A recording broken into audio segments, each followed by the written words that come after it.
let's jump right in today. We're doing a deep dive into a legal case, Santi v. Hot and Here, Inc. It's a 2019 U.S. District Court opinion, and it's really fascinating stuff, trust me.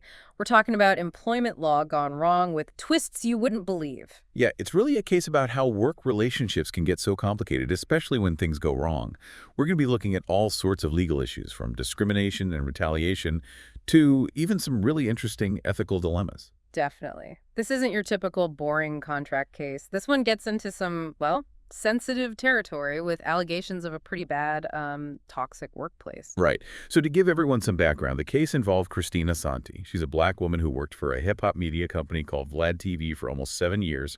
She did pretty well there, too, moving up, getting raises, and even becoming a salaried employee. So what went wrong? It sounds like she was on the right track. That's where things get interesting. Santi is suing not only the company, but also 2 of the executives, a husband and wife, actually. It's like a real David versus Goliath kind of thing. Wow, okay, I see where the drama is coming in.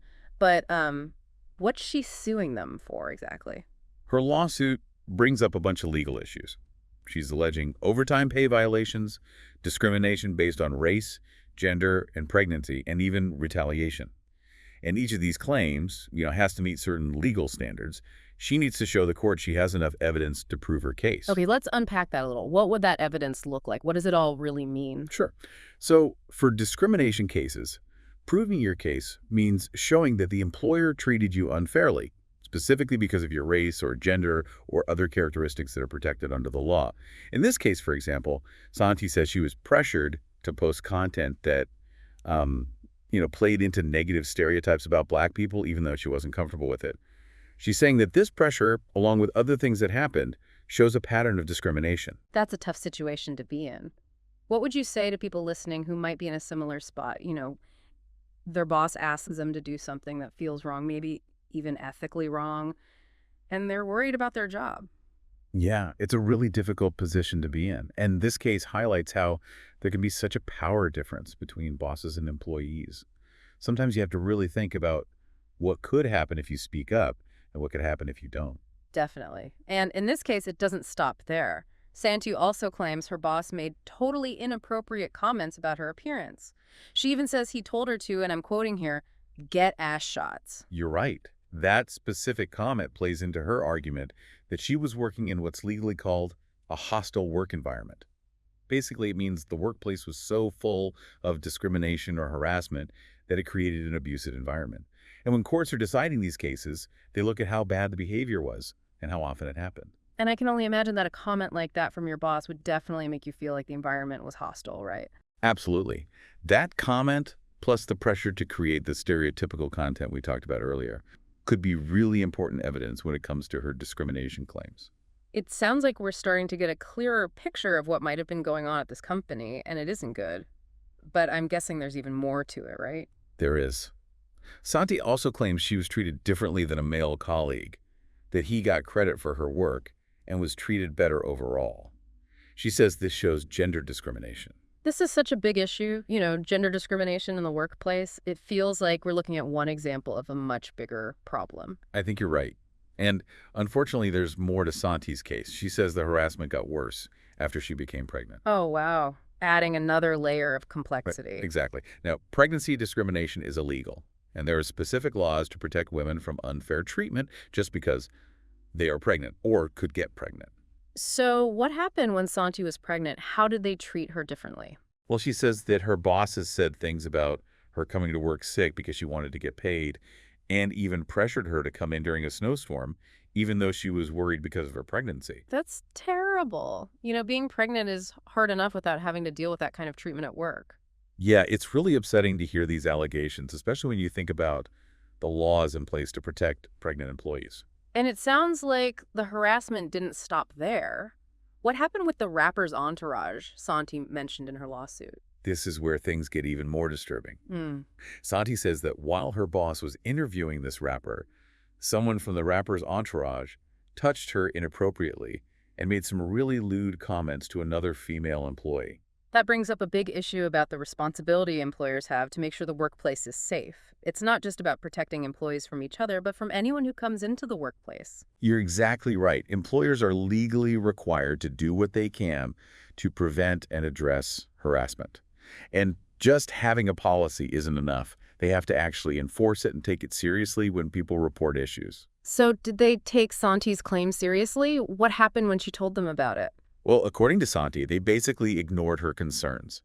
And that can be really damaging because it tells everyone that these issues don't matter and that employee safety isn't a priority. That's awful. It's like they were adding insult to injury. It really makes you wonder about the kind of environment they had at this company and whether they even cared about their employees' well-being. Okay, but get this. The company didn't just sit there and take these accusations. They actually filed counterclaims against Santi. So right, and this is where things take a crazy turn. They claim that Santi applied for a job using a fake name, Timothy Roberts, and then hired herself under that name. Wait, she hired herself? Are you serious? I know, right? Yeah. It's a bold move, and it brings up all kinds of questions, legally and ethically. If it's true, it could really hurt her case and have some serious consequences. So now we have both sides accusing each other of pretty serious things. How does something like this even get resolved in court? It all comes down to evidence and convincing the judge or jury about who is telling the truth.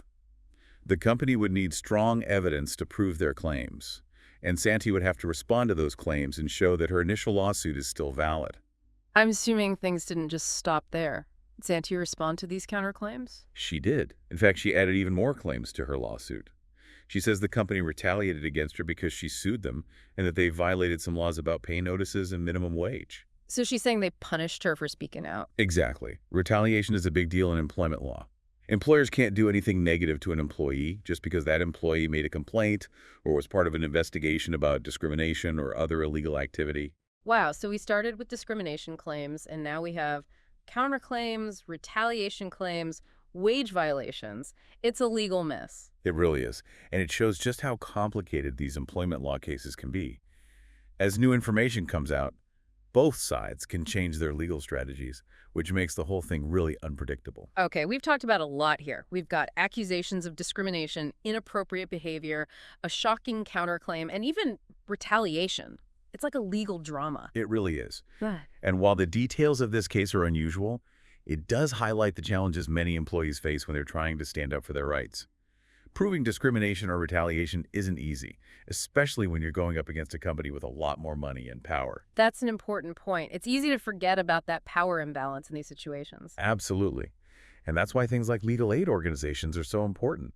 They can help even things out for employees who might not be able to afford to fight these battles on their own.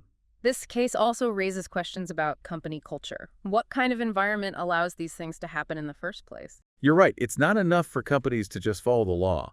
They need to build a workplace where everybody feels respected and safe and like they can speak up if something is wrong. That takes a real commitment to diversity, equity, and inclusion at all levels. It's like the difference between just ticking boxes and actually building a supportive environment. Exactly. And that's where things get tough. It's not always easy to measure those cultural values or make sure people are actually living by them. This whole case is fascinating. It's like a real-life drama with so many twists and turns. It is. So as we wrap up this deep dive, let's imagine we're Christina Santi. Knowing what we know now, what would you have done differently if you were in her position? Yeah, it does feel like we're seeing so many issues that people don't really talk about, you know? That's a really good point, I think. This case shows how employment law is always changing. New laws are being written, old ones are getting new interpretations, and even what people expect in a workplace is different now. It's an area of law that really keeps you on your toes, both for employers and employees. Makes you wonder how effective the legal system really is in these cases. It's one person against a whole company. Right, you got to think about that. There's this power imbalance in a lot of employment disputes. That's why it's so important to have things like those legal aid organizations that can help people who can't afford a lawyer on their own. And it's not just the law.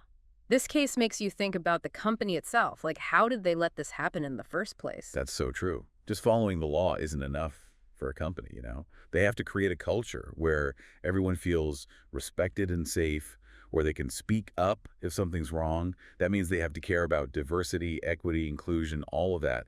And it can't just be on paper. It's that difference between just checking boxes and actually building a workplace that supports everyone. Yeah, exactly.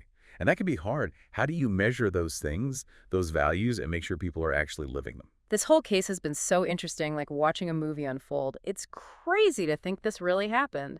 It really is. As we wrap up this deep dive, I want to ask you something. Let's pretend we're in Christina Santi's shoes. Knowing everything we've talked about, what would you have done differently? That's a hard one. It's easy to look back and say what you would have done, but when you're actually going through something like this, it's so hard. It reminds us that there's no easy answer, no one right way to do things. Everyone's situation is different, and you have to weigh your options. Think about the risks and what might happen. Sometimes speaking up can make a difference, but sometimes it can make things worse. It shows how important it is for all of us to work towards fair workplaces. It doesn't matter if you're an employer or an employee or just someone who cares about this stuff. We can all learn from cases like this. Being informed and knowing your rights is important, and being willing to speak up if something isn't right is huge. Well, that's about it for our deep dive into this employment law case. Thanks for listening, everyone.